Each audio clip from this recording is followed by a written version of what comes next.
Okay, media.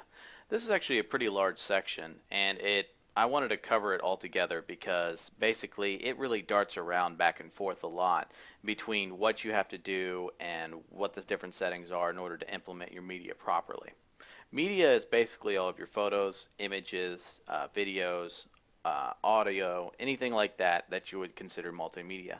However, your media is not just limited to those individual things.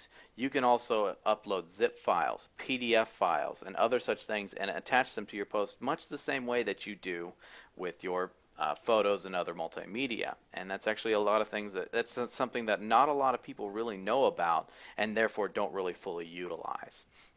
So basically, it's pretty straightforward. Your media library is basically going to look a lot like all your other things, such as your editing posts and your editing users and stuff like that once you get media into it.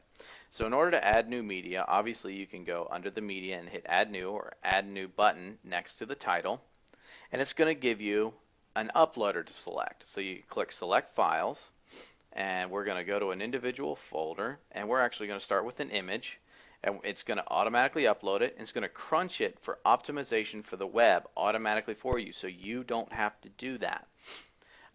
Also, you're going to have the ability to put in title, alternate text, caption, a description if necessary. This is really good for search engines. And you're also going to be able to edit your image on the fly inside of WordPress. You're also, once again, not going to need to use an image editor. If you wanted to maybe say flip it horizontally, vertically, or anything along those lines, you can do that within here. You can flip it just like that. You can also scale the image. You can crop the image. You can maintain its aspect ratio. All that stuff can be done right inside of WordPress. It's a very handy tool to use. So once you're done making your changes, you can hit Save All Changes, and that automatically completes that. And so now you have this thing, looks a lot like all the others. And you can also add new things as necessary. Now in this one, we're going to actually add a PDF instead, say loan information. And we're going to add that, and it's going to have a PDF available for you to use. So now that's in there available.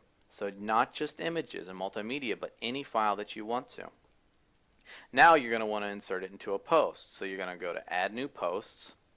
Up here above your standard bar, your rich text editor bar, you're going to have your multimedia uploads. It's under Upload Insert, and you have different things: image and video and audio, and then media. So for this example, we're just going to use the image. We're going to go up here to Media Library, or you can upload right there on the fly, just like you did from your media. Or if you wanted to hot link something, you can do it straight from a URL. So from another website, for example. So you can do it right there. So we're going to go to our media library. We're going to select this thing that we uploaded, and we're going to have the ability to do a couple things here. We can once again edit it right then and there. We can insert a thumbnail version of it, or the actual full size or a medium version of it, and that way we can save space on our blog, especially if it's so big it starts to break the theme.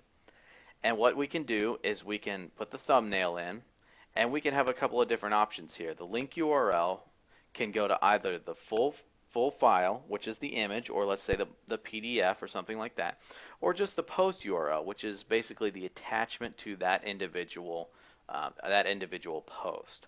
So you can click that, and it'll go in there, and it'll actually show you a special page that will only show that attachment. So it's a very handy thing, especially if your theme utilizes it. You hit Insert into Post, File URL, and it'll automatically insert it for you.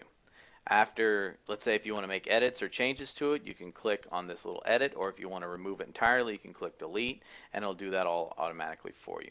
It's a very handy tool, and you can use this with just about anything, like I said, including PDFs and including other media as well. Any files apply.